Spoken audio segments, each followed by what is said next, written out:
عليكم. الحمد لله نحمده ونستعينه ونستغفره ونؤمن به ونتوكل عليه ونعوذ بالله من شرور أنفسنا ومن سيئات أعمالنا. من يهده الله فلا مضل له ومن يضلل فلا هادي له. ونشهد أن لا إله إلا الله وحده لا شريك له. ونشهد أن سيدنا ونبينا وشفيعنا وحبيبنا ووسيلتنا ومولانا محمدا عبده ورسوله صلى الله عليه وعلى آله وأصحابه وسلم تسليما كثيرا كثيرا. أما بعد فقد قال الله تعالى في كلامه القديم والفرقان الحميد: أعوذ بالله من الشيطان الرجيم. بسم الله الرحمن الرحيم. وعباد الرحمن الذين يمشون على الأرض هونا وإذا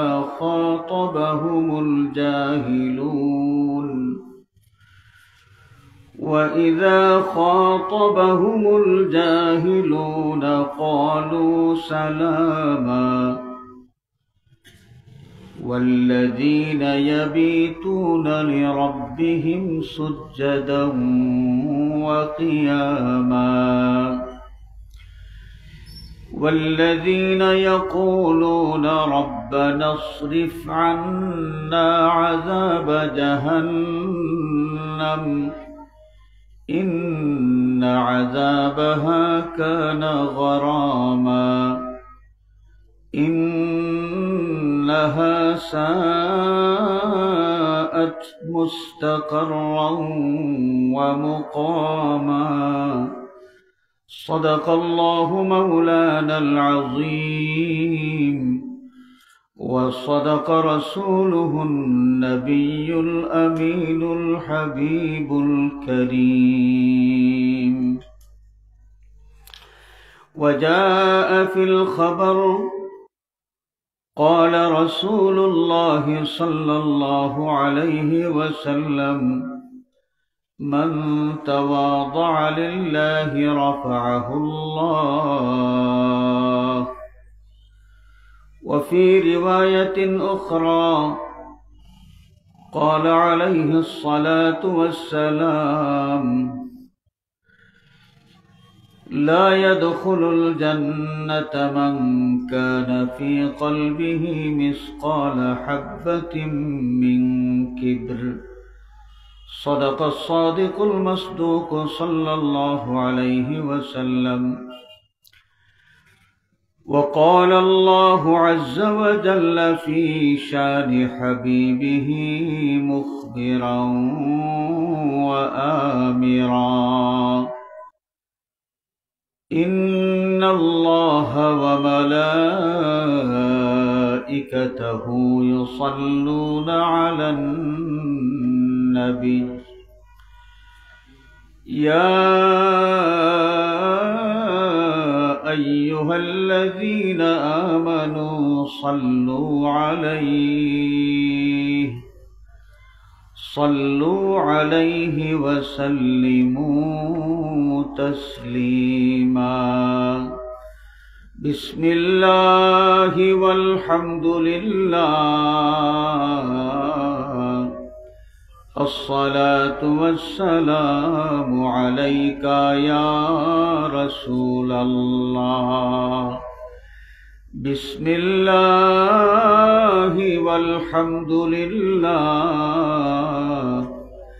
الصلاة والسلام عليك يا رسول الله صلى الله على محمد صلى الله عليه صلى الله على محمد صلى الله عليه ज़मीन और ज़मान तुम्हारे लिए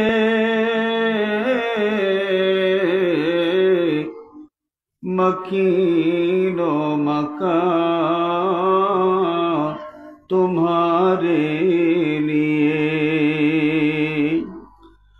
चुनीन और चुना तुम्हारे लिए बने दो जहां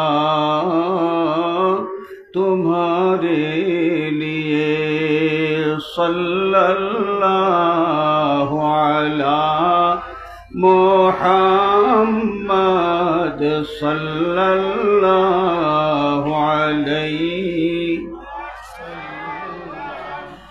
सल्लल्लाहु अलैहि मुहम्मद सल्लल्लाहु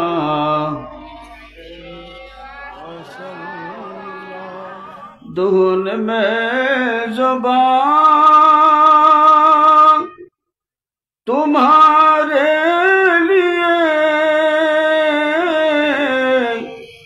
बदन में है जान तुम्हारे लिए हम आए यहाँ तुम्हारे लिए उठे भी वहाँ तुम्हारे लिए सल्लल्लाहु अलैहि मुहम्मद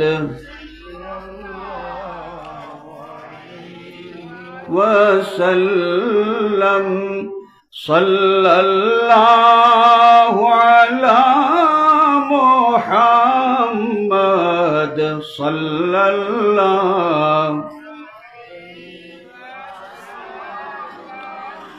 बलगल उला बिकमालिही कशफद दुजा बिजमालिही हसनत जमीउ खसालिही सल्लू अलैहि व आलिही अखबादुना मजरूहतुन मिन सैफि हिज्रिल मुस्तफा तूबा लि अहली बल्दतिन फीहा नबियुल मुहतशम बलगल उला बिकमालिही कशफद दुजा बिजमालिही हसनत जमीउ खसालिही सल्लू अलैहि व आलिही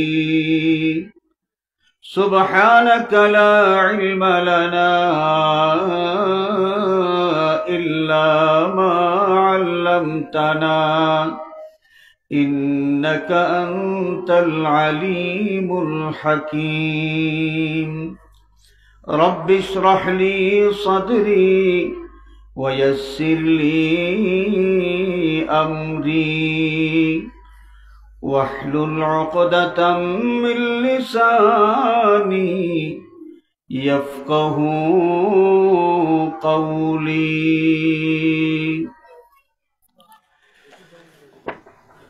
ঐতিহ্যবাহী উত্তর লস্করপুর জামে মসজিদ প্রাঙ্গণে পীরে কামিল আল হজ হযরত মাওলানা মুমতাজ আলী রহমতুল্লাহি আলাইহির ইসালে সওয়াব উপলক্ষে আয়োজিত আজকের এই মুবারক মাহফিলের নেহায়েত কাবিলে ইহতেরাম সাহেবে সদর মধ্য চাতলগাঁও জামে মসজিদের সম্মানিত খতিব জনাব হযরত মাওলানা মোহাম্মদ শামসুল ইসলাম খান সাহেব এবং উত্তর লস্করপুর জামে মসজিদের খতিব জনাব মাওলানা মোহাম্মদ মনির উদ্দিন সাহেব বারাকাল্লাহু আজ্জা ওয়া জাল্লা ফি হায়াতিহিমা, সম্মানিত উলামায়ে আহলে সুন্নাত, হুফাজে কেরাম, শ্রদ্ধেয় মুরব্বিয়ান, সম্মানিত মাশায়েখে আযম, প্রিয় যুবক বন্ধুরা, সর্বস্তরের নবী প্রেমিক, ওলি প্রেমিক, বিরাদরানে ইসলাম, আল্লাহ পাকের শাহানশাহী দরবারে লাখো কোটি শুকরিয়া, যে মহান মালিক মেহেরবানি করে জান্নাতের বাগান এই মোবারক মাহফিলে হাজির হওয়ার তৌফিক এবং সুযোগ আমাদেরকে দিয়েছেন। আমরা সকলে মহান মালিকের শুকরিয়া জানাই, সবাই বলি আলহামদুলিল্লাহ। হাজরিন, আজকের এই মোবারক মাহফিলের দাওয়াতে মেহমান উলামায়ে কেরাম, ইতিমধ্যে অনেকের গুরুত্ব বয়ান আমরা শুনেছি। মাহফিলের শেষ পর্যন্ত আরো বয়ান আমরা শুনব ইনশাআল্লাহ। শুরু থেকে শেষ পর্যন্ত যেটুকু আলোচনা আজকের মাহফিলে হবে, আমল করার তৌফিক আল্লাহ পাক আমাদের সকলকে যেন দান করেন। সবাই বলি আমিন, আরো জোরে বলি আমিন। হাজরিন, আমরা মানুষ মর্যাদার দিক থেকে সৃষ্টিকুলের মধ্যে শ্রেষ্ঠতম জীব।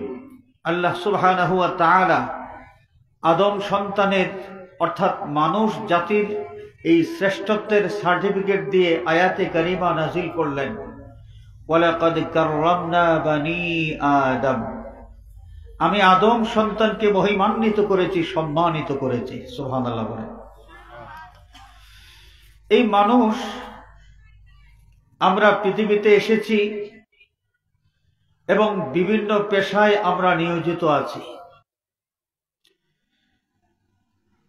আমাদের মধ্যে অনেক সময় দেখা যায় বিশেষ কিছু কারণে কিছু কিছু মানুষ নিজেকে অন্য মানুষের চাইতে শ্রেষ্ঠ বলে চিন্তা করতে থাকেন। মানুষ যখন নিজের ক্ষমতা, নিজের বাহাদুরি, নিজের যোগ্যতা এগুলো নিয়ে অহমিকা শুরু করে, আল্লাহ রাব্বুল আলামিন এই মানুষের সামনে তার ইতিহাসটা তুলে ধরেন। মানুষের ইতিহাসটা কেমন আল্লাহ রাব্বুল আলামিন ইরশাদ করেছেন, হাল আতা আলাল ইনসানি হিনুম মিনাদ দাহরি লাম ইয়াকুন শাইআম মাযকুরা إنا خلقنا الإنسان من نطفة أمشاج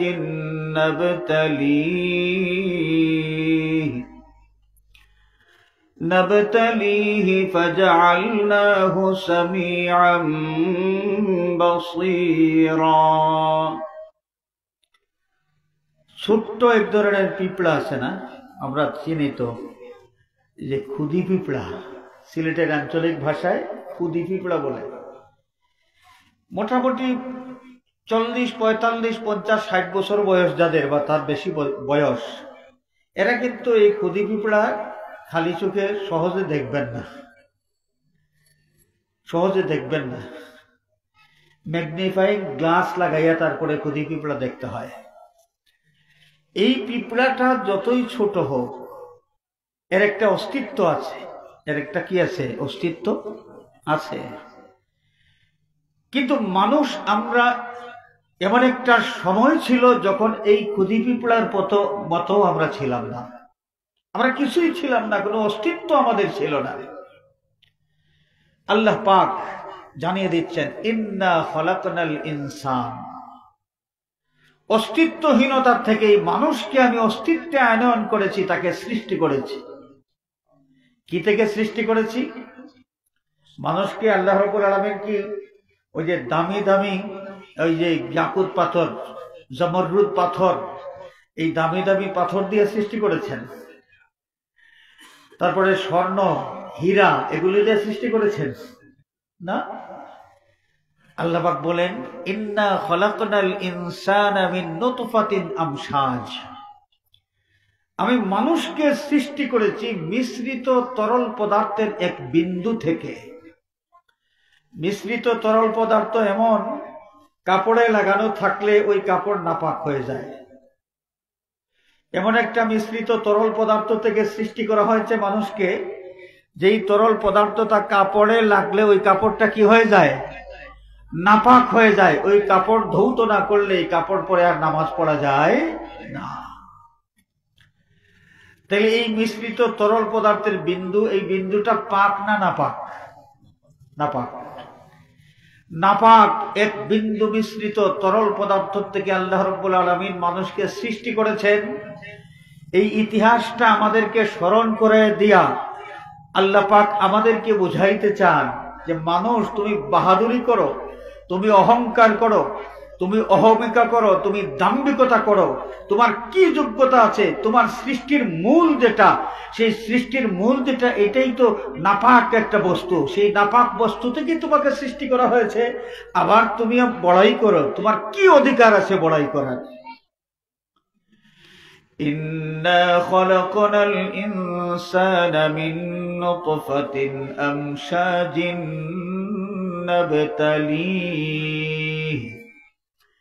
নাবতালিহি ফাজআলনাহু সামিআন বাসীরা, আমি মানুষকে সৃষ্টি করেছি তাকে পরীক্ষা করার জন্য। আমাদের এই দুনিয়ার জীবন, এই জীবনটা হলো পরীক্ষার জায়গা। আমরা পৃথিবীতে যারাই আছি, আমরা পরীক্ষার হলের মধ্যে আছি। পরীক্ষার হলের মধ্যে আছি। পরীক্ষা আমাদের শেষ হবে কোন দিন? শ্বাস নিঃশ্বাস সর্বশেষ যেদিন আমরা ত্যাগ করব, আমাদের পরীক্ষা দেওয়া তখনই শেষ। এরপরে আমাদের পরীক্ষার ফল প্রকাশ হবে। আমরা আমাদের এই পরীক্ষার ফলটা ভোগ করার সময় আসবে। হাজিরিন কেরাম, আমি আপনাদের খেদমতে আরজ করতে চাই, এই পৃথিবীতে আল্লাহ রাব্বুল আলামিন মানুষ সৃষ্টির যে উদ্দেশ্যের কথা বললেন, যে মানুষকে আল্লাহ পাক পরীক্ষা করবেন, সূরা মুলকের মধ্যে এসেছে, তাবারাকাল্লাযী বিয়াদিহিল মুলকু ওয়া হুয়া আলা কুল্লি শাইইন কাদিরুল্লাযী খালাকাল মাউত الذي خلق الموت والحياة ليبلوكم أيكم أحسن عملا الذي خلق الموت والحياة, বরকতময় মহান সত্তা আল্লাহ, যিনি মৃত্যু এবং জীবন সৃষ্টি করেছেন। মৃত্যু এবং জীবন সৃষ্টি করেছেন কেন? লিয়াবলুয়াকুম আইয়ুকুম আহসানু আমালা, যেন তিনি যাচাই করে নেন এই পৃথিবীতে আসার পর তোমাদের কার আমল কত বেশি উত্তম। সুবহানাল্লাহ। তো আমাদের এই দুনিয়ার জীবনের যত আমল আছে, কার্যাবলী আছে, আমাদের চাল চলন, আমাদের স্বভাব চরিত্র, মানুষের সাথে ব্যবহার, পরিবার পরিজনের সাথে আমাদের আচার ব্যবহার, মা বাবার সাথে আমাদের আচার আচরণ, এই সমস্ত বিষয়গুলোর মাধ্যমে আমরা পরীক্ষা দিচ্ছি, কিন্তু দিয়ে যাচ্ছি। পরীক্ষা দিয়ে যাচ্ছি। পরীক্ষায় পাশ করতে পারবো কখন?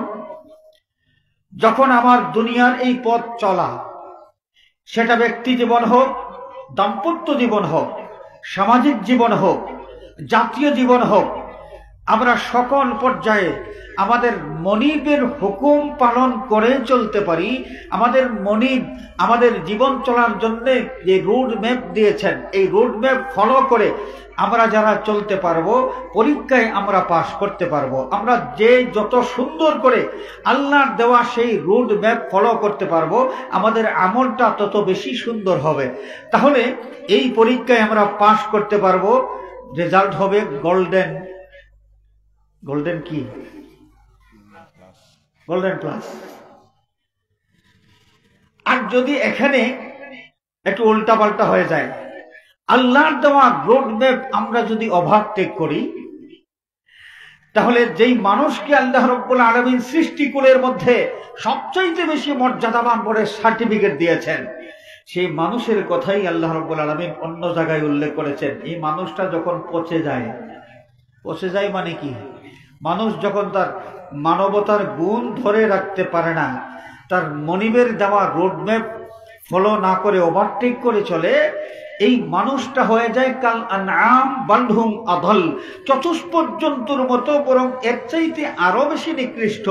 কুকুর, ছাগল, শুয়োর, এই সমস্ত জীবজন্তু, এদের চাইতে ওই পচা মানুষটার মর্যাদা আরো নিচে চলে যায়, আরো নিকৃষ্ট পর্যায়ে চলে যায়। হাজিরিনে কেরাম, তা আমাদেরকে আল্লাহ রাব্বুল আলামিন আমাদের যে ইতিহাসটা স্মরণ করায় দিলেন, ইন্না খলাকনাল ইনসানা মিন নুতফাতিন আমশাজিন, মিশ্রিত তরল পদার্থের এক বিন্দু থেকে মানুষ সৃষ্টি করেছি।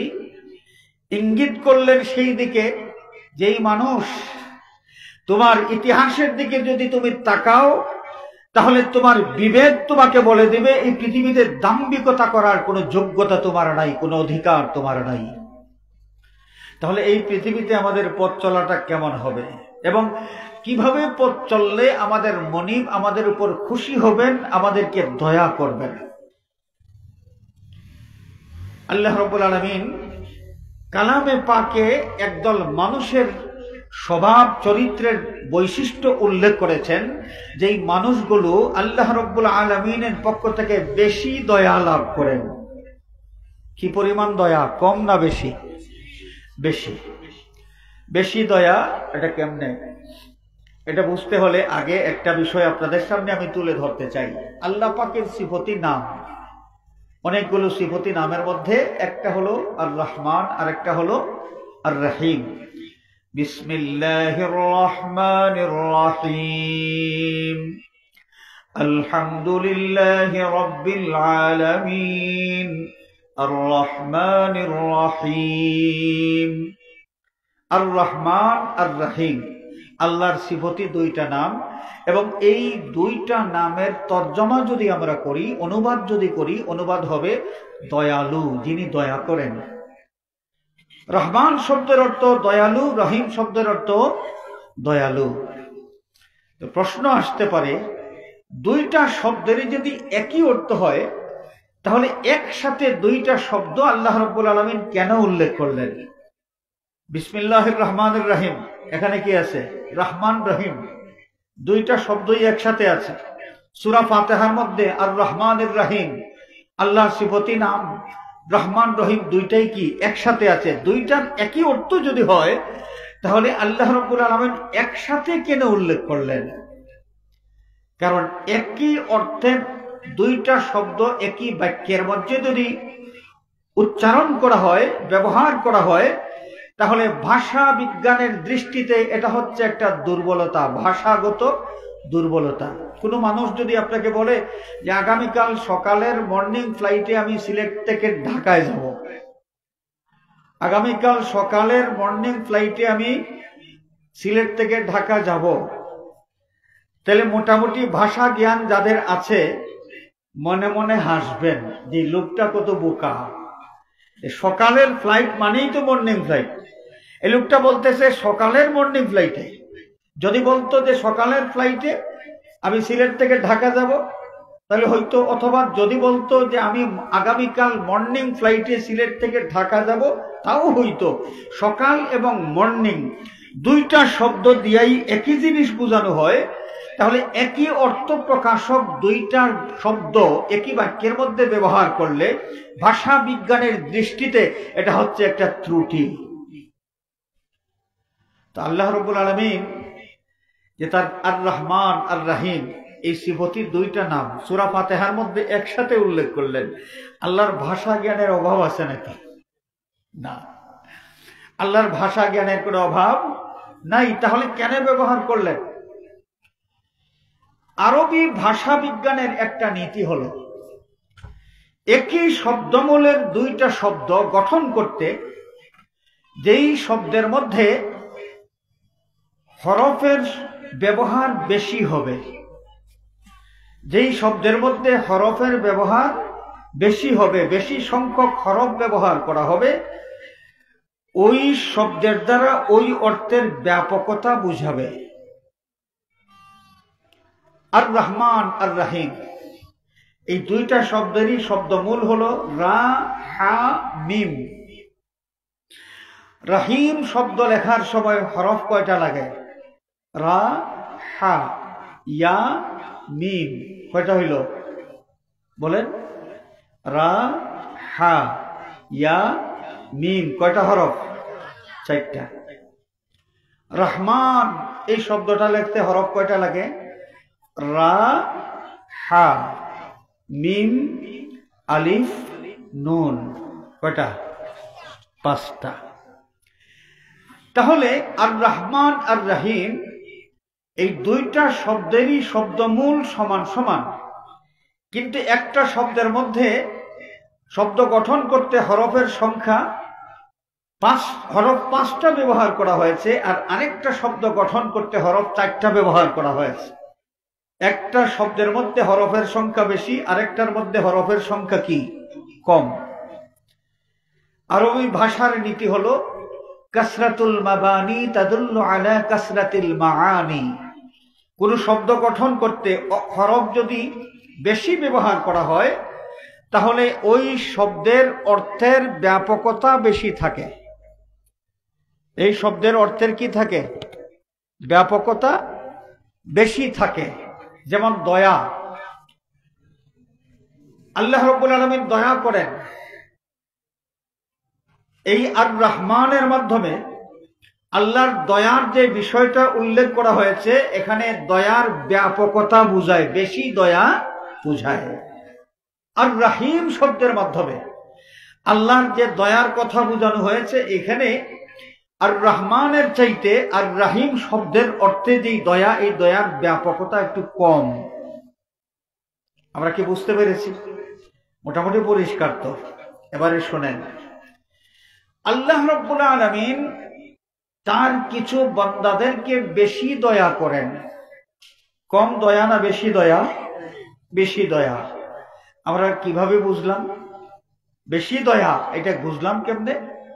আমি আপনাদের সামনে যে আয়াতে কারিমা তেলাওয়াত করেছি সূরা আল ফুরকান থেকে,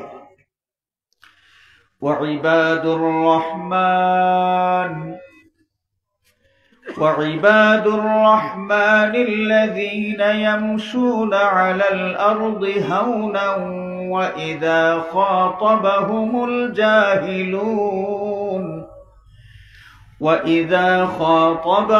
الجاهلون قالوا سلاما। ইবাদুর রহমান, ইবাদুর রহমান, রহমানের বান্দা যারা। আমরা কার বান্দা বলেন? আরো জোরে বলেন, আরো জোরে বলেন। আল্লাহর বান্দা তো। আল্লাহ রাব্বুল আলামিন বলছেন ওয়া ইবাদুর রহমান। এইভাবে বলতেন যে ওয়া ইবাদুল্লাহ, ওয়া ইবাদুল্লাহ আল্লাহর বান্দারা, আল্লাযীনা ইয়ামশুনা আলাল আরদি হাওনা। আল্লাহ পাক এখানে তার জাতি নামের পরিবর্তে আর রহমান সিফতির নাম উল্লেখ করে বলতেছেন ইবাদুর রহমান, রহমানের বান্দা যারা। এই সিফতি নাম উল্লেখ করার মাধ্যমে আল্লাহ রাব্বুল আলামিন এখানে বুঝাই দিচ্ছেন যে এই যে সমস্ত বান্দাদের কিছু বৈশিষ্ট্য, চারিত্রিক বৈশিষ্ট্য এখানে উল্লেখ করা হবে, এরা সেই সমস্ত মানুষ যারা আল্লাহ রাব্বুল আলামিনের পক্ষ থেকে অনেক বেশি দয়া পাওয়ার অধিকারী হয়ে থাকেন। সুবহানাল্লাহ। আল্লাহর পক্ষ থেকে দয়া এরা কম পাবেন না বেশি পাবেন? আরো জোরে বলেন, বেশি পাবেন। ইবাদুর রহমান, রহমানের বান্দা যারা, এদের চারিত্রিক বৈশিষ্ট্য কি হবে? যারা আল্লাহর পক্ষ থেকে বেশি দয়া লাভ করার অধিকারী হয়ে থাকেন, এদের চারিত্রিক বৈশিষ্ট্য কি থাকবে? আল্লাযীনা ইয়ামশুনা আলাল আরদি হাওনা। একটা বৈশিষ্ট্য হলো এরা পৃথিবীতে বিনীতভাবে চলাফেরা করবেন। তাদের মধ্যে কোনো অহংকার থাকবে না, দাম্ভিকতা থাকবে না, তকব্বুরি থাকবে না। হাজিরিনে কেরাম, এই পৃথিবীতে অনেক সময় অনেক মানুষের মধ্যে আমরা লক্ষ্য করি, হয়তোবা মানুষটা খুবই সুন্দর, তার সৌন্দর্যের বড়াই তিনি করতে শুরু করেন। হয়তোবা কোনো মানুষের সম্পদের পরিমাণ বেশি, তার সম্পদের বড়াই করতে শুরু করেন। হয়তোবা কোনো মানুষ হজ করেছেন 10 বার, তার হজের বড়াই করতে শুরু করেন। হয়তোবা কোনো মানুষ তাহাজ্জুদের নামাজ নিয়মিত পড়েন, তিনি তার তাহাজ্জুদের নামাজের বড়াই শুরু করেন। হয়তোবা কোনো মানুষের জ্ঞান বেশি, তার জ্ঞানের বড়াই শুরু করেন। হয়তোবা কোনো মানুষের সার্টিফিকেট বেশি, তিনি তার সার্টিফিকেটের বড়াই শুরু করেন। মাঝে মাঝে দেখি কোনো মানুষকে আল্লাহ রাব্বুল আলামিন কোনো বিশেষ নেয়ামত যখন বেশি দিয়ে থাকেন, নেয়ামত বেশি পাওয়ার পর তিনি নিজে বড়াই শুরু করেন। যেখানে বেশি নেয়ামত দাতা যে আল্লাহ, সেই আল্লাহর কাছে তিনি বিনীত হওয়ার কথা যে আল্লাহ রাব্বুল আলামিন আমাকে এমন নেয়ামত দিয়েছেন যেটা সচরাচর অন্য কোনো মানুষকে আল্লাহ পাক দেন নাই। তাহলে আল্লাহ পাক দয়া করেছেন, সেই আল্লাহর দয়ার কথা স্মরণ করে যেখানে তিনি বিনীত হওয়ার কথা, সেইখানে তিনি বিনীত না হয়ে তিনি নিজের শ্রেষ্ঠত্ব নিয়ে চিন্তা করতে শুরু করেন। হাজরিনে কেরাম, এমন মানুষ যদি কেউ থাকেন, এরা ইবাদুর রহমান যে পরিচয় আল্লাহ পাক উল্লেখ করেছেন, এই পরিচয়ের আওতাভুক্ত হতে পারবেন না। এরা আল্লাহর পক্ষ থেকে বেশি দয়া পাওয়ার যোগ্যতা লাভ করতে পারবেন না। দাম্ভিকতা, অহংকার এমন একটা বদভ্যাস, যে বদভ্যাস মানুষকে জান্নাত থেকে বঞ্চিত করে দেয়। মিস্টার ইবলিস কত বড় আবিদ ছিল, আবিদ, ইবাদত গুজার, এবং সে ছিল মুআল্লিমুল মালাইকা। 6.5 লক্ষ বছর ফেরেশতাদের উস্তাদগিরি করেছে যে ইবলিস, সেই ইবলিস ছিল জান্নাতে। কোথায় ছিল? জান্নাতে ছিল।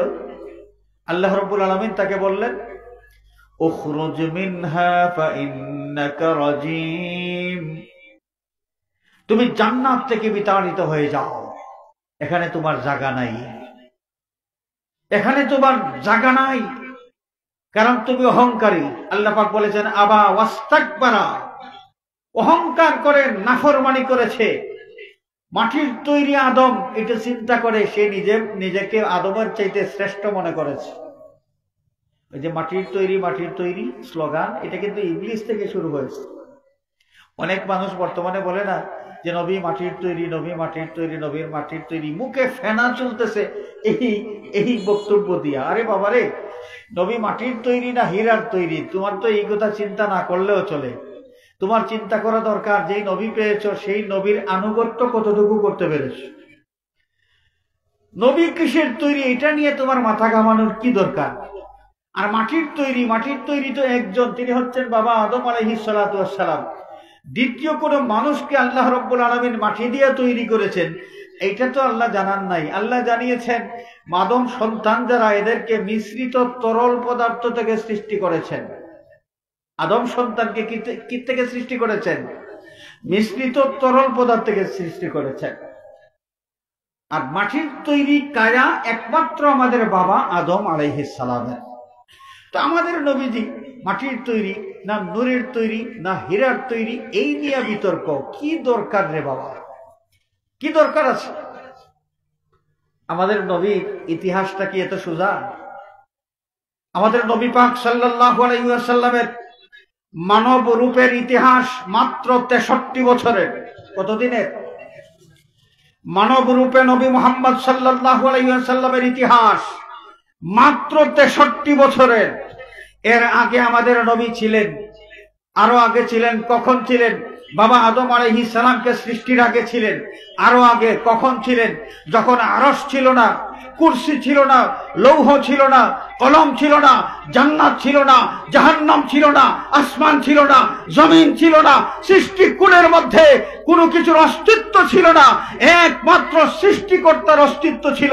আল্লাহ পাক সর্বপ্রথম যাকে সৃষ্টি করলেন তিনি হচ্ছেন হকিকতে মুহাম্মদী, জাতে মুহাম্মদী সাল্লাল্লাহু আলাইহি ওয়াসাল্লাম, এবং তিনি ছিলেন নূর। কি ছিলেন? নূর। সে নূর হয়ে নূর হয়ে নূর হয়ে আস্তে আস্তে আস্তে আস্তে হযরতে আব্দুল্লাহ রাদিয়াল্লাহু আনহু, আব্দুল্লাহর কপাল মোবারক থেকে সেই নূর আমেনার মধ্যে, এবং সেই আমেনার গর্ভের মধ্যে জসদে মুহাম্মদী মানব রূপের এই কায়া সৃষ্টি করার পর ওই কায়া দিয়া নূরে মুহাম্মদী, জাতে মুহাম্মদী, হাকিকতে মুহাম্মদী সাল্লাল্লাহু আলাইহি ওয়াসাল্লামকে কাভারিং করে আল্লাহ রাব্বুল আলামিন পৃথিবীতে পাঠিয়েছেন। আল্লাহ নবী মানব রূপে পৃথিবীতে শোভাগমন করলেন। এই হচ্ছে আমাদের নবীজির দ্বিতীয় পর্বের ইতিহাস। মাত্র 63 বছরের এই ইতিহাসের দিকে তাকাইয়া বলবা যে নবী মাটির তৈরি, বিবেকটা কোন জায়গায় আছে? বিবেকটা কোন জায়গায়?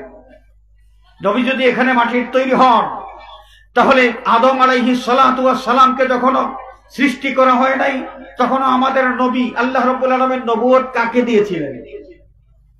আমাদের আল্লাহ পাক যে নবুয়তটা দান করলেন, নবীজি বললেন কুনতু নাবিয়্যান ওয়া আদামু বাইনাল মা'i ওয়াত তিন। পানি এবং মাটির মধ্যে যখন আদম গোড়াগড়ি করেন, ওয়া আদামু বাইনার রূহি ওয়াল জাসাদ, আদম আলাইহিস সালাতু ওয়াস সালাম তার কায়া সৃষ্টি করা হয়েছে, জীবন তখনও পান নাই। আমাদের নবী বলেন যে আমি তখনও নবী। সুবহানাল্লাহ, তখনও নবী। এই নবুয়তটা আল্লাহ পাক কাকে দান করেছিলেন? কাকে দান করেছিলেন? তখন কি এই যে মাটির কায়াওয়ালা মুহাম্মদ সাল্লাল্লাহু আলাইহি ওয়াসাল্লাম ছিলেন?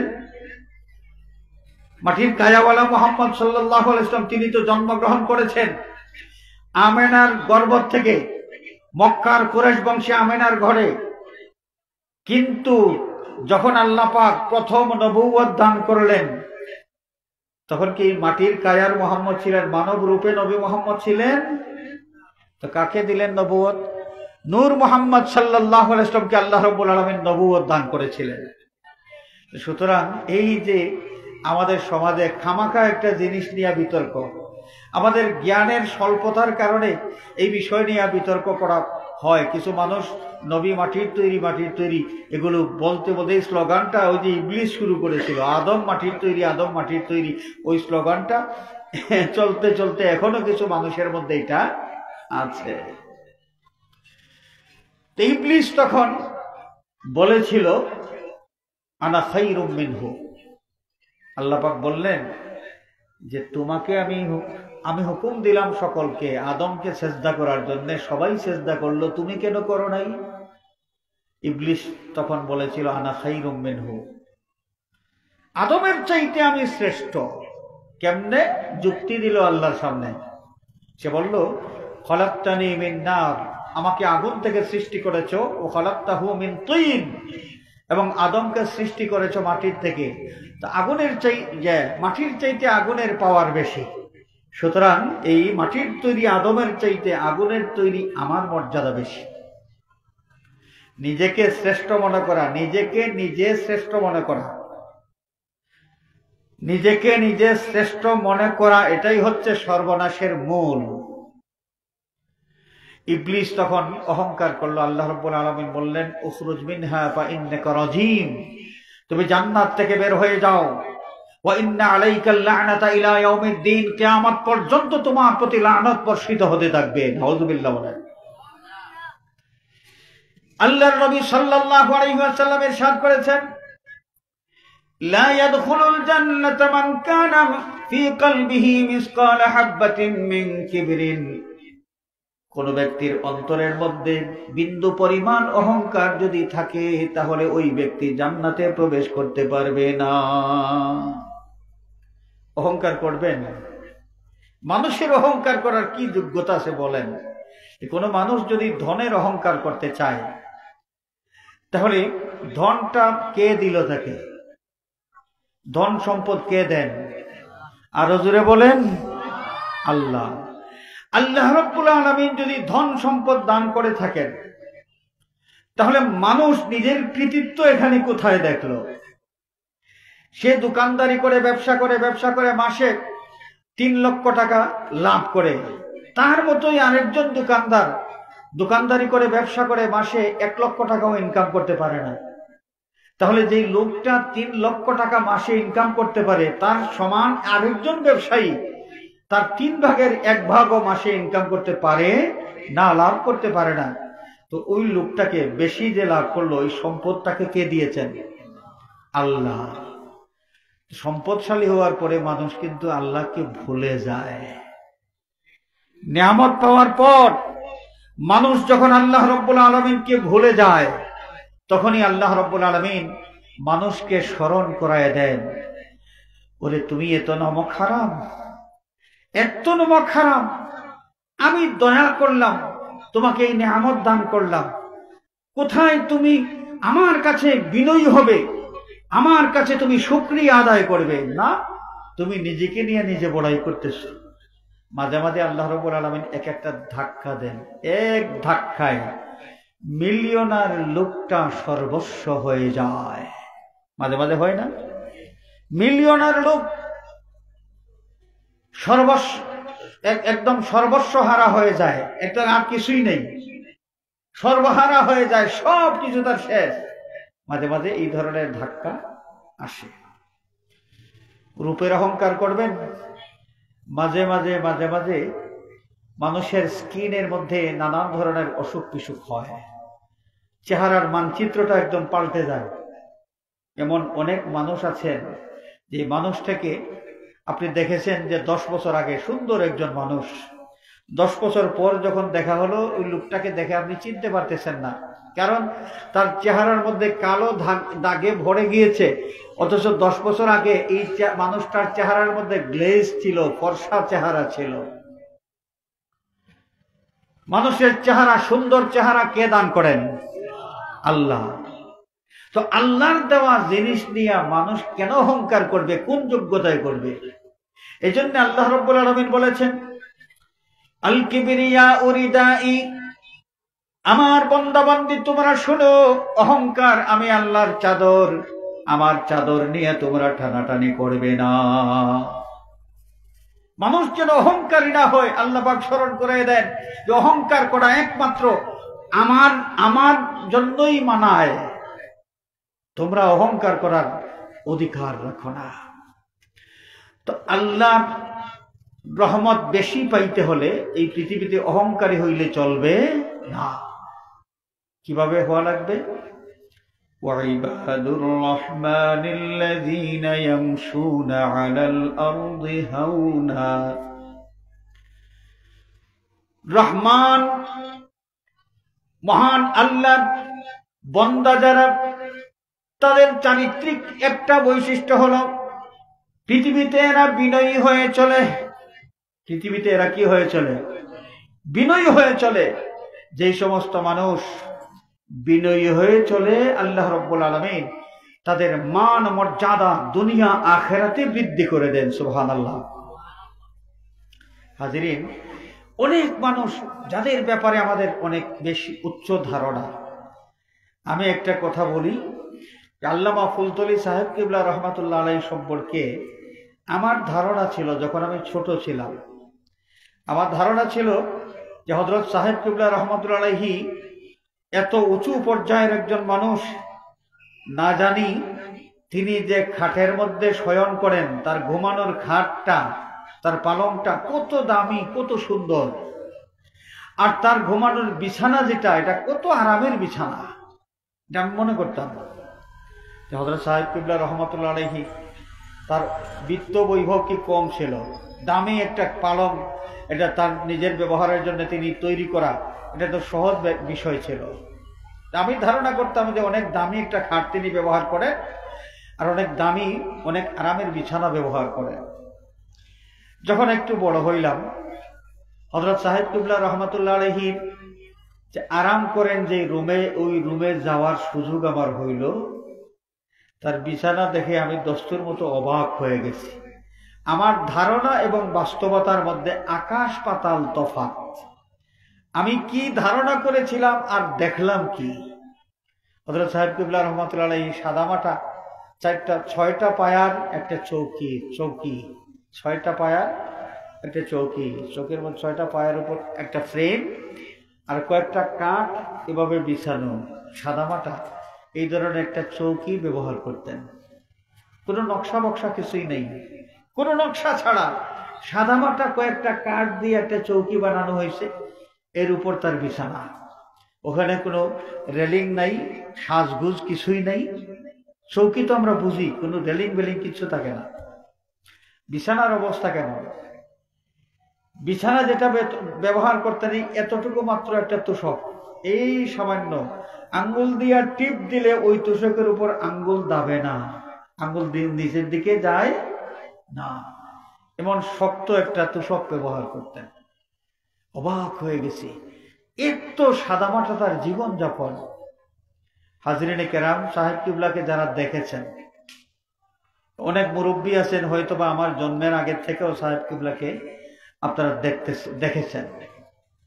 জীবনে কোনোদিন তার চলাফেরার মধ্যে কোনো একটা হামসে বড়া কোন হয় এমন কোনো ভাব জীবনে দেখা যায় না।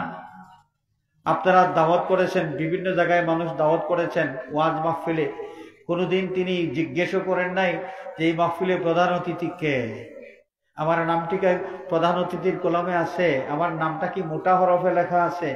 কোনো দিন এইটা দেখেনও নাই, প্রশ্নও করেন নাই, জানতেও চান নাই। সাদামাটা জীবন, সাদামাটা জীবন। এই যে আল্লাহ রাব্বুল আলামিনের এত দয়া তিনি লাভ করেছেন, আল্লাহ পাক মানুষের কাছে তাকে সম্মানী বানিয়েছেন, এবং আমাদের বিশ্বাস পরকালেও জান্নাতুল ফিরদাউসের বাসিন্দা তিনি হবেন। এই দয়া লাভ করার পিছনে যত কারণ, এর মধ্যে একটা বড় কারণ হলো তার জীবনের বিনয়। জীবনে তিনি বিনয়ী ছিলেন।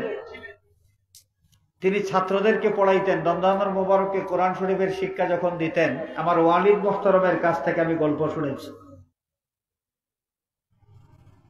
সাহেব বাড়িতে যখন কোরআনে পাক শিক্ষার জন্য বিভিন্ন স্থান থেকে শিক্ষার্থীরা জমা হতেন, রমজানুল মুবারকে যেই যুগে রাইস মিল ছিল না, অ্যাভেলেবল ছিল না, ঢেকি দিয়া ধান থেকে চাউল বের করা হতো। সাহেব কিবলা রহমতুল্লাহ আলাইহি নিজে ঢেকির মাধ্যমে ধান থেকে চাউল বের করতেন। সেই চাউল পরিষ্কার করে রান্না বান্না করতেন নিজের হাতে। চিৎকার করে বলি সুবহানাল্লাহ। নিজের হাতে রান্না বান্না করতেন। একদিন রান্না করতে গিয়ে হাত পুড়ায় ফেলেছিলেন, যেই দাগটা হযরত সাহেব কিবলার সারা জীবন ছিল ওই হাতের মধ্যে। যারা দেখেছেন আপনাদের তো জানাই আছে। এই দাগ নিয়েই কিন্তু তিনি দুনিয়া থেকে বিদায় হয়েছেন। এই দাগটা তার শরীরের মধ্যে পড়েছিল, আগুনের পোড়া দাগ। আর আগুনে কেন পড়লো? যে কোরআনে পাক শিক্ষার্থী যারা, এই শিক্ষার্থীদেরকে রান্না বান্না করে খাওয়ানোর জন্যই তার হাতটা তিনি পুড়াইতে হয়েছে। সুবহানাল্লাহ। কত বিনয়ী ছিলেন। একদিন আমার জীবনের ঘটনা আমি বলি, আমার জীবনের ঘটনা। একদিন সাহেব কিবলার ঘরে আমরা খাইতে বসেছি, কয়েকজন, অনুমান 6 জন মানুষ হবো, আমরা খাইতে বসেছি। হঠাৎ করে দেখি যে পাকঘরের দিক থেকে ভাতের বোল হাতে নিয়ে সাহেব কিবলা আমাদের টেবিলে এনে দিচ্ছেন। আমরা তো থতমত খেয়ে গেছি, হাই হাই সর্বনাশ, আমরা ভাত খাবো আর আমাদের ভাতের বোল সাহেব কিবলা পাকঘর থেকে এনে দিবেন। আমরা দাঁড়িয়ে গেছি এবং আমরা কিংকর্তব্য বিমূঢ় হয়ে গেছি, আমরা কি করব। আমাদের এই অবস্থা দেখে আমাদেরকে তিনি বললেন, তোমরা এমন করতেছো কেন? মানুষের খেদমত করলে আল্লাহর রহমত পাওয়া যায়, আল্লাহর দয়া পাওয়া যায়।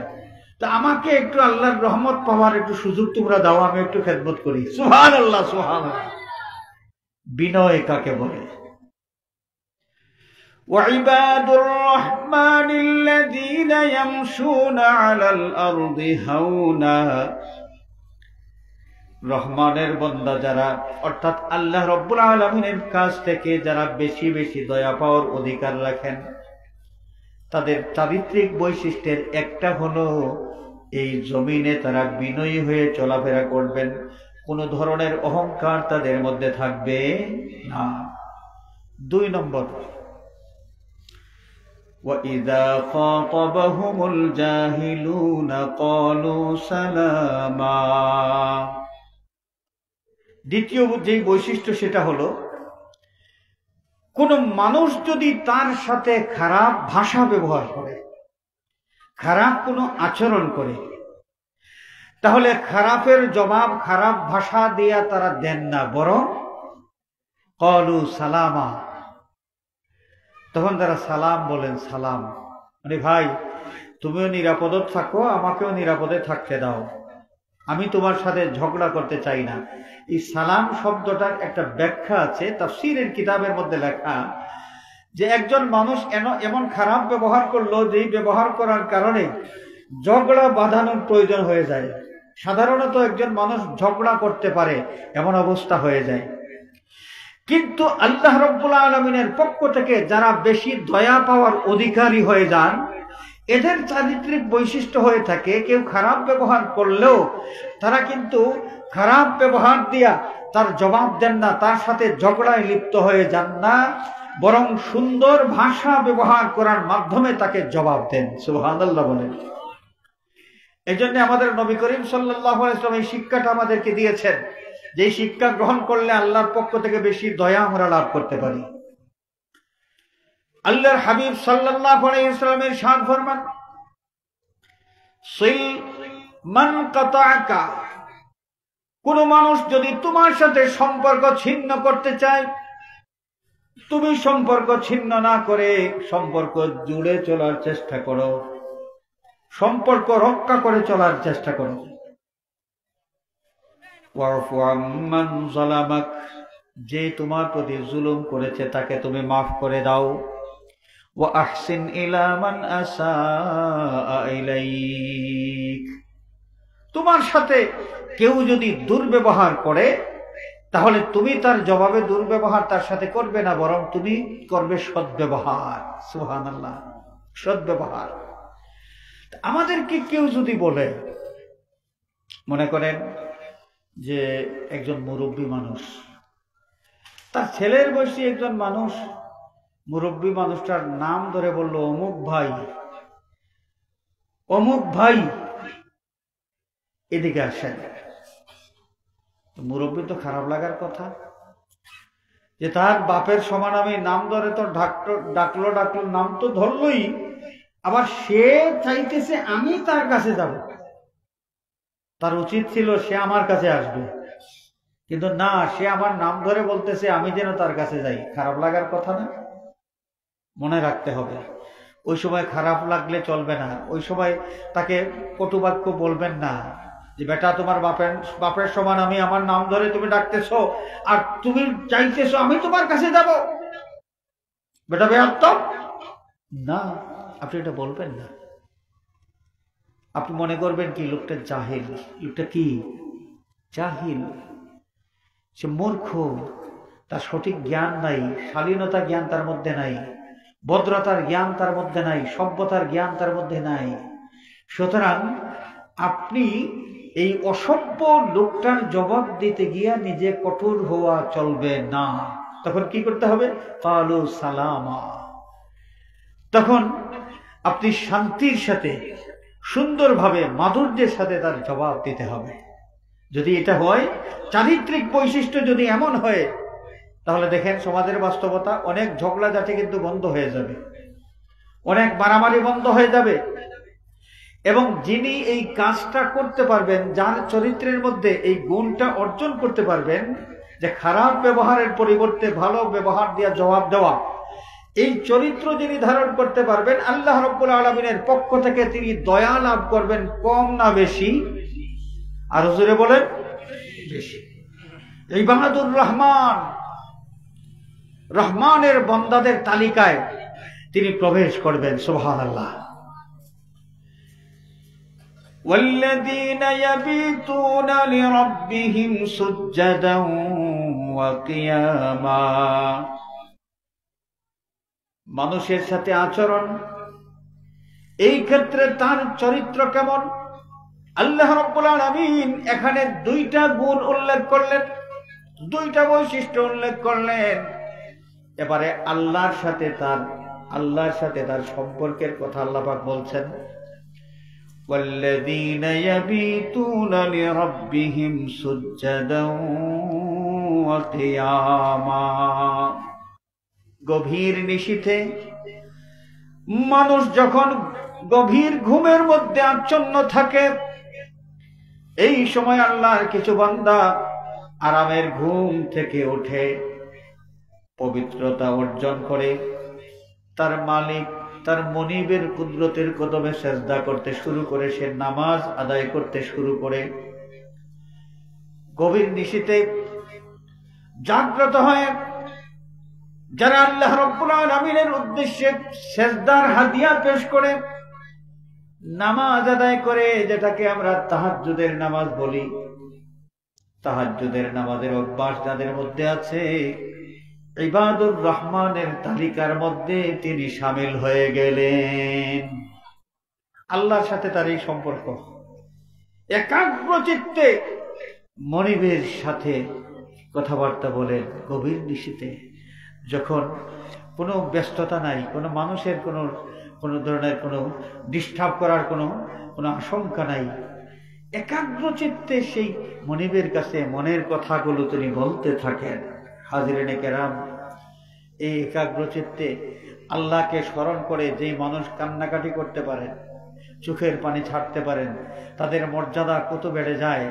আল্লাহর নবী সাল্লাল্লাহু আলাইহি ওয়াসাল্লাম একটা হাদিস শরীফের মাধ্যমে জানিয়ে দিয়েছেন, 7 শ্রেণীর মানুষ কিয়ামতের দিন আরশের ছায়ার নিচে জায়গা পাবে, যেই দিন আরশের ছায়া ছাড়া অন্য কোনো ছায়া থাকবে না। 7 শ্রেণীর মানুষের মধ্যে একদল মানুষ, ওয়াযাকারাল্লাহা খালিয়ান ফাফাদাত আইনাহু, নীরবে নিবৃত্তে একা একা বসে আল্লাহ রাব্বুল আলামিনকে স্মরণ করেন, আল্লাহর কাছে কান্নাকাটি করেন, চোখের পানি ছাড়েন। আল্লাহর নবী সাল্লাল্লাহু আলাইহি ওয়াসাল্লামের ইরশাদ ফরমান, এই মানুষগুলো কিয়ামতের দিন আল্লাহর আরশের নিচে ছায়ার নিচে জায়গা পেয়ে যাবে। সুবহানাল্লাহ। والذين يبيتون لربهم سجدا وقياما। এখন এই মানুষগুলোর তো আমল নেক আমল, কারণ মানুষের সাথে তার সুলুক ভালো, মানুষের সাথে তার আচার ব্যবহার সব ভালো, আল্লাহর সাথেও তার সম্পর্ক খুব নিবিড়। ফরজ ওয়াজিব এগুলো তো আদায় করে, আবার তাহাজ্জুদের নামাজও পড়ে, গভীর নিশীথে আল্লাহ রাব্বুল আলামিনের দরবারে কান্নাকাটি করে। আমল তো যথেষ্ট। এই আমল নিয়ে কিন্তু সে নিশ্চিন্ত হয়ে থাকে না, তার মনের মধ্যে একটা ভয় থাকে যে হয়তোবা আমি কোনো কারণে অপরাধী হয়ে আমার মনিবের দরবারে আসামির কাঠগড়ায় দাঁড়াইতে পারি, তখন তো আমি জাহান্নামের আগুনে জ্বলতে হবে। তখন এই লোকটা আল্লাহর কাছে জাহান্নামের আগুন থেকেও পানাহ চাইতে থাকে। সুবহানাল্লাহ বলেন। والذين يقولون ربنا اصرف عنا عذاب جهنم إن عذابها كان غراما।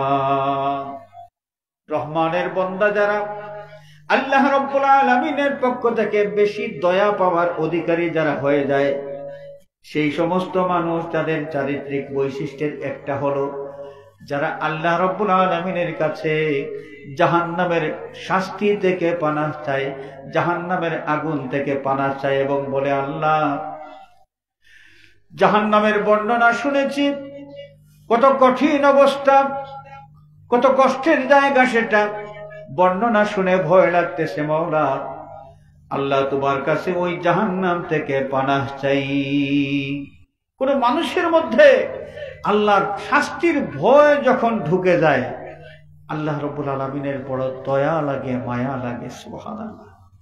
আল্লাহ পাক বড় বেশি মায়া করেন সেই মানুষগুলোকে যারা আল্লাহর শাস্তির ভয়ে সব সময় প্রকম্পিত থাকে। তো রহমানের পক্ষ থেকে বেশি দয়া পাওয়ার উপযুক্ততা অর্জন করতে হলে কি লাগবে? এই আল্লাহর কাছে জাহান্নামের আগুন থেকে পানাহ চাইতে হবে। আল্লাহর ভয় অন্তরের মধ্যে, শাস্তির ভয় অন্তরের মধ্যে জাগাতে হবে। দেখেন, একটা লোক সারা জীবন কাফন চুরি করত, সারা জীবন। বুখারী শরীফের হাদিস, আরো বিভিন্ন হাদিস গ্রন্থের মধ্যে আছে। কাফন চুরি করে করে সারাটা জীবন সে উপার্জন করেছে। কাফনের টাকা এগুলো পরিষ্কার করে বিক্রি করত, এবং এই কাপড় বিক্রির টাকা তার সে জমা করতে করতে অনেক বড় ধনী হয়ে গিয়েছিল। অনেক সম্পদ সে কামাই করেছে। একবার এই লোকটা যখন অসুস্থ হয়ে পড়ল এবং তার বিশ্বাস হয়ে গেল সে আর বাঁচবে না, তখন তার চিন্তা আসলো যে আমি যদি মারা যাই আর আমাকে দফন করা হয়, সাথে সাথে আমার কবরের মধ্যে আল্লাহর শাস্তি চলে আসবে। কেন? যে সারা জীবন আমি আমার মনিবের নাফরমানি করেছি, সারা জীবন চুরি করেছি, আমি আল্লাহর নাফরমানি করেছি, সুতরাং মারা যাওয়ার সাথে সাথে আল্লাহর শাস্তি আমাকে পেয়ে বসবে। আল্লাহর শাস্তির ভয় লোকটার অন্তরের মধ্যে জাগলো যখন তার ছেলেদেরকে ডাকলেন। সন্তানেরা বাবার কাছে হাজির। বাবা প্রশ্ন করলেন, আচ্ছা আমার ছেলেরা, তোমাদের কাছে আমি জানতে চাই, আমি তোমাদের বাবা, বাবা হিসাবে আমি কেমন? বাবা হিসাবে আমি কেমন বাবা তোমাদের কাছে? সন্তানেরা জবাব দিল, বাবা জন্মের পরের থেকে অভাব কোন জিনিস আমরা কোনোদিন বোঝার কোনো সুযোগ হয় নাই। আমাদেরকে তুমি কত সুন্দরভাবে লালন পালন করেছ, এবং সারা জীবন অক্লান্ত পরিশ্রম করে আমাদের জন্য সম্পদের পাহাড় তুমি সঞ্চয় করে রেখেছ। এই সমাজের মধ্যে তোমার মতো বাবা আর কেউ হইতে পারে না। আমরা যেমন ভালো বাবা পেয়েছি, এই সমাজের আর কোন সন্তান এত ভালো বাবা পায় নাই। আল্লাহর বান্দা চোখের পানি ছেড়ে দিল। চোখের পানি ছেড়ে দিয়ে সে বলতে শুরু করলো, আমার ছেলেরা, তোমাদেরকে আমি বলি, বাবা হিসাবে যদিও তোমাদের কাছে আমি ভালো, কিন্তু তোমরা শুনে রাখো, আমার মনিবের কাছে আমি সবচাইতে নিকৃষ্ট। আমার মতো পাপী এই সমাজে আরেকজন নাই।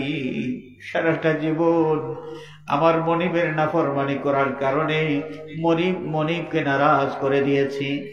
আমার সন্তানেরা তোমাদেরকে ওসিয়ত করে যাই, আমি মারা যাওয়ার পরে আমাকে তোমরা দফন করবে না, বরং আমার লাশটা পুড়াইয়া ছাই বানিয়ে দিয়ে সাগরের মধ্যে নিক্ষেপ করবে। এই হাদিস অন্য আরেকটা সনদে বর্ণিত হয়েছে। সেই রেওয়াজের মধ্যে এসেছে যে আমার লাশ পোড়াইয়া ছাই বানাইয়া ওই ছাইগুলো তোমরা বিভিন্ন পাহাড়ের মধ্যে নিক্ষিপ্ত করবে। একটা পাহাড়ে না, বিভিন্ন পাহাড়ের মধ্যে একটু একটু একটু একটু করে ছাই তোমরা ছিটাই দেবে। কিছুদিন পরে লোকটা মারা গেলেন। বাবার ওসিয়ত মোতাবেক সন্তানেরা তাদের বাপের লাশ দফন না করে লাশটা তারা পুড়াইয়া ছাই বানিয়ে সেই ছাই সাগরের মধ্যে অথবা পাহাড়ের মধ্যে তারা নিক্ষেপ করলো। তা আল্লাহ রাব্বুল আলামিন তিনি তো ছাই হোক আর যাই হোক সব কিছুকে আবার জিন্দা করতে পারেন। ইন্নামা আমরুহু ইযা আরাদা শাইআন আন ইয়াকুলা লাহু কুন ফায়াকুন। যে কোনো ঘটনা ঘটানো যখন ইচ্ছা করেন আল্লাহ, তখন বেশি আয়োজন করা লাগে না, মিস্ত্রি ডাকতে হয় না, ইঞ্জিনিয়ার ডাকতে হয় না, কোন বললেই হয়ে যায়। আল্লাহ পাক হুকুম করেছেন, লোকটার সমস্ত ছাইগুলো একত্রিত হইল এবং আল্লাহ রাব্বুল আলামিন এই লোকটাকে আবার জিন্দা করে ফেললেন। সুবহানাল্লাহ। জিন্দা করার পর আল্লাহ পাক প্রশ্ন করলেন যে আমি যে তোমাকে আবার জিন্দা করতে পারবো, তুমি কি এটা বিশ্বাস করতে না? লোকটা জবাব দিলেন, আল্লাহ আমি তো বিশ্বাস করতাম, তুমি যদি বিশ্বাস করতে তোমাকে আমার জিন্দা করতে পারবো, তাহলে তোমার লাশটা পোড়াইয়া ছাই বানিয়ে সাগরে নিক্ষেপ করার জন্য তোমার সন্তানদেরকে তুমি কেন হুকুম দিয়েছ? এই লোকটা তখন আল্লাহ রাব্বুল আলামিনের দরবারে কান্নাকাটি করতে শুরু করলো এবং বলল, আল্লাহ সারাটা জীবন তোমার নাফরমানি করে আমি জীবনটা কাটিয়েছি, যখন আমি মারা যাব আমার মনে হয়েছে, তখন আমি চিন্তা করেছি মারা যাওয়ার সাথে সাথে তোমার শাস্তি আমাকে পেয়ে বসবে। আল্লাহ তোমার শাস্তির ভয় যখন আমার অন্তরের মধ্যে জেগে গিয়েছে, তখন তোমার শাস্তির ভয়ে আমার সন্তানদেরকে আমি বলেছি আমার লাশটা দফন না করে তারা পুড়াইয়া ছাই বানিয়ে যেন ওইটা নিক্ষেপ করে দে। আল্লাহ রাব্বুল আলামিনের মায়া লাগলো, যেই লোকটার অন্তরের মধ্যে আল্লাহর শাস্তির ভয় জাগ্রত হয়েছিল, এটা জানার পর শোনার, আল্লাহ তো এমনি জানেন, আল্লাহ তো এমনি জানেন। আল্লাহ রাব্বুল আলামিনের মায়া লাগলো, তাকে ঘোষণা দিলেন যে আমি তোমার গোটা জিন্দেগির সমস্ত অপরাধ মাফ করে দিলাম। হাজিরিনে কেরাম, আল্লাহর শাস্তির ভয় আমাদের অন্তরের মধ্যে যেন জাগ্রত থাকে। যদি এই বিষয়টা আমাদের অন্তরে আমরা সব সময় হাজির রাখতে পারি, তাহলে আমাদের আমল সুন্দর থাকবে। এই পৃথিবীতে যে পরীক্ষার জন্য আল্লাহ রাব্বুল আলামিন আমাদেরকে পাঠিয়েছেন, সেই পরীক্ষায় কিন্তু আমরা পাশ করতে পারবো। আর যদি ভুলে যাই, মানুষ আমরা তো ভুলে যাই, ইয়া আইয়ুহাল ইনসানু মা গাররাকা বিরাব্বিকাল কারীম الذي خلقك فسواك فعدلك في أي صورة ما شاء في أي صورة ما شاء ركبك। মানুষ যখন আল্লাহ ভুলে যায়, আল্লাহ পাক বলেছেন তোমরা সুদ খাইও না, সুদ খাওয়া হালাল না হারাম, ঘুষ খাইও না, ঘুষ খাওয়া হালাল না হারাম। মানুষ যখন চিন্তা করে হারে সুদের মতো অত মজার বিষয় আর নাই, ব্যবসা বাণিজ্য করে টাকা কামাই করতে হলে তো অনেক পরিশ্রম লাগে, কিন্তু সুদের সাথে যদি জড়িয়ে যাই তাহলে কোনো পরিশ্রম নাই, নাকে তেল দিয়ে ঘুমাবো আর রাশি রাশি টাকা আমার ঘরে আসতে থাকবে। এটা মজার জিনিস কে ছাড়ে? মানুষ দুনিয়ার ধান্দার মধ্যে পড়ে, সে আল্লাহর নিষেধাজ্ঞা ভুলে যায়, তার মানে আল্লাহ পাককে ভুলে যায়। মানুষ যখন আল্লাহ ভোলা হয়ে যায়, তখনই আল্লাহ রাব্বুল আলামিন ডাক দিয়ে বলেন, ইয়া আইয়ুহাল ইনসান মা গাররাকা বিরাব্বিকাল কারীম। তোমার দয়াময় আল্লাহর ব্যাপারে, তোমার দয়াময় রবের ব্যাপারে কোন জিনিস তোমাকে ধোঁকার মধ্যে ফেলে দিয়েছে? আর যদি কোনো মানুষের চিন্তার মধ্যে থাকে যে যদিও সুদ খাইলে আমি অনেক বেশি টাকা কামাই করতে পারবো, কিন্তু আমার মনিব তো আমাকে নিষেধ করে দিয়েছেন, আমার জন্য হারাম করে দিয়েছেন, যদি আমি আমার মনিবকে নারাজ করি তাহলে জাহান্নামের আগুনে জ্বলতে হবে, তখন জাহান্নামের আগুনের ভয় যদি অন্তরের মধ্যে জাগ্রত থাকে, ওই লোকটার সুদ খাইতে পারে না। হাজিরিন, আল্লাহর পক্ষ থেকে যারা বেশি দয়া লাভ করেন তাদের চারিত্রিক বৈশিষ্ট্য, যেটা আল্লাহ রাব্বুল আলামিন জানিয়ে দিয়েছেন, এক, পৃথিবীতে আমরা বিনয়ী হয়ে চলব, অহংকার বর্জন করে চলব, অহংকারী হব না। দুই, আমরা চেষ্টা করব, দুই হলো যে মানুষের সাথে আমরা ভালো আচরণ করব। এমনকি কোনো মানুষ যদি আমার সাথে খারাপ আচরণ করেও, খারাপ ভাষাও ব্যবহার করে, তার সাথে আমি খারাপ ভাষা ব্যবহার করব না, খারাপ আচরণ করব না, বরং সুন্দর আচরণের মাধ্যমে তার জবাব দিব। তিন, গভীর নিশীথে মনিবকে স্মরণ করে মনিবের কুদরতের কদমে আমরা সেজদা করব। আমরা তাহাজ্জুদের নামাজ আদায় করার চেষ্টা করব এবং গভীর রাতে আল্লাহ রাব্বুল আলামিনের দরবারে চোখের পানি ছাড়ার চেষ্টা করব। এরপরের যে গুণ সেটা হলো আল্লাহর জাহান্নামের ভয়, জাহান্নামের শাস্তির ভয় অন্তরের মধ্যে জাগ্রত করে জাহান্নামের আগুন থেকে, শাস্তি থেকে বেশি বেশি করে আল্লাহর দরবারে পানাহ চাইতে হবে। এই গুণগুলো যদি আমরা অর্জন করতে পারি, আরো আছে অনেক, এই গুণগুলো যদি আমরা অর্জন করতে পারি তাহলে ইবাদুর রহমানের তালিকায় কিন্তু আমাদের নামটা অন্তর্ভুক্ত হয়ে যাবে। রহমানের অর্থাৎ আল্লাহর পক্ষ থেকে যেই সমস্ত বান্দারা বেশি রহমত লাভ করতে পারবেন তাদের কাতারে আমরা শামিল হতে পারবো। আল্লাহ রাব্বুল আলামিন এই তৌফিক যেন আমাদেরকে দান করেন। সবাই বলি আমিন। ওয়া আখিরু দাওয়ানা আনিল হামদুলিল্লাহি রাব্বিল আলামিন। সাল্লাল্লাহু আলা সাইয়্যিদিনা ওয়া মাওলানা মুহাম্মদ وعلى آله وأصحابه وسلم. صلى الله على سيدنا ومولانا محمد وعلى آله وأصحابه وسلم. اللهم آمين. الحمد لله رب العالمين والصلاة والسلام على سيدنا ومولانا وشفيعنا ووسيلتنا محمد وآله وأصحابه وأهل بيته أجمعين. اللهم صل على بدر التمام. اللهم صل على نور الظلام. اللهم صل على مفتاح دار السلام. اللهم صل على الشفيع في جميع الأنام. أي الله মেহেরবানি করে আজকের এই মোবারক মাহফিল আউয়াল থেকে আখির পর্যন্ত কবুল ফরমাও। মাহফিলের সওয়াবের হাদিয়া সোনার মদিনায় দয়াল নবী পাকের খেদমতে পৌঁছায়া দাও। तमाम পৃথিবীর মুমিন মুমিনাত কবরবাসীর আরওয়াহে পাকে পৌঁছায়া দাও। আল্লাহ বাবা শাহজালাল শাহ পরান 360 আউলিয়া মুর্শিদুল মুর্শিদিন আল্লামা ফুলতুলি সাহেব কিবলা রহমাতুল্লাহি আলাইহি, হযরত বিস্কুটি সাহেব কিবলা রহমাতুল্লাহি আলাইহি সহ পৃথিবীর যেখানে তোমার যত ওলি আরাম করেছেন तमाम আউলিয়া কেরামের আরওয়াহে পাকে সওয়াবের হাদিয়া পৌঁছায়া দাও।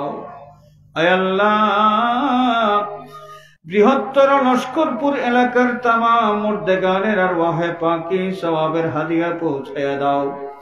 বিশেষ করে তোমার যে মকবুল মাহবুব ওয়ালির ইসালে সওয়াব উপলক্ষে আজকের এই আয়োজন, আল্লাহ পীরে কামিল হযরত মাওলানা মুনতাজারি সাহেব রহমাতুল্লাহি আলাইহির রূহে পাকে সওয়াবের হাদিয়া পৌঁছায়া দাও। দরজাত বুলন্দ ফরমাও, রূহি ফয়েজ দিয়ে আমাদেরকে ফয়েজিয়াব করে দাও। আল্লাহ তোমার ওয়ালির ওয়াসিলায় এলাকার মধ্যে খয়র আর বরকত তুমি জারি করে দাও। আল্লাহ তোমার ওয়ালির ওয়াসিলায় আসমানি জমিনি আফাত মাসাইব থেকে এই এলাকাকে তুমি হেফাজত ফরমাও। আয় আল্লাহ এই নেক মাহফিলের ওয়াসিলায় আমাদের तमाम জিন্দেগীর গুনাহ খাতা মাফ ফরমাও। জেনে না জেনে অপরাধ করেছি মাওলা, তোমার নাফরমানি করেছি, তোমার দরবারের আসামি হয়ে গেছি। নিজের দোষ স্বীকার করে জীবনের গুনাহ পাহাড় নিয়ে তওবার হাত বাড়াইলাম। আল্লাহ তোমার হাবিবের ওয়াসিলায় আমাদের तमाम জিন্দেগীর গুনাহ খাতা মাফ ফরমাও। বাকি জিন্দেগি তোমার গোলামের হক আদায় করার তৌফিক দাও।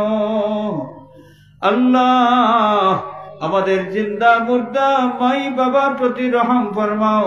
তোমার হাবিবের জিন্দা মুর্দা तमाम উম্মতকে মাফ ফরমাও। বৃহত্তর লস্করপুর এলাকার तमाम মুর্দেগানের কবরগুলোকে বেহেশতের বাগান বানিয়ে দাও। আল্লাহ तमाम কবরস্থানের উপর রহমতের ঝড়ি জারি করে দাও। আল্লাহ সন্তান সন্ততি দিয়া খুশি করেছো, আমাদের সন্তানদের নেক হায়াত দরাজ করে দাও। বিদেশের জমিনে আমাদের ভাই বন্ধু আপনজন আওলাদ যারা প্রবাসী অবস্থায় আছেন মাওলা তোমার রহমতের ছায়ার নিচে রেখে হালাল রুজির তৌফিক দাও। রুজির মধ্যে খয়রার বরকত এনায়েত ফরমাও। বিদেশ যাওয়ার চেষ্টায় যারা আছেন আল্লাহ কামিয়াবি এনায়েত ফরমাও।